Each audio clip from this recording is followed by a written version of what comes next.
নমস্কার, রাধে রাধে বন্ধুরা।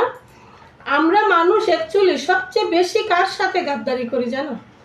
আমরা যিনি এই সৃষ্টির মালিক, আমাদেরকে সৃষ্টি করেছেন, আমাদের জন্য খাবার ব্যবস্থা, জল, বায়ু, আলু, বাতাস সব ব্যবস্থা করেছেন, আমরা ওনার সাথেই সবচেয়ে বেশি গাদ্দারি করি। বাস ঘুম থেকে উঠে নিজের খাওয়া দাওয়া নিয়ে ব্যস্ত, ভগবানকে একটু স্মরণ করার আমাদের টাইম হয় না। আজকে আমার গানটা এই কথাগুলির উপরে শুনবেন। হরে কৃষ্ণ।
হরে কৃষ্ণ।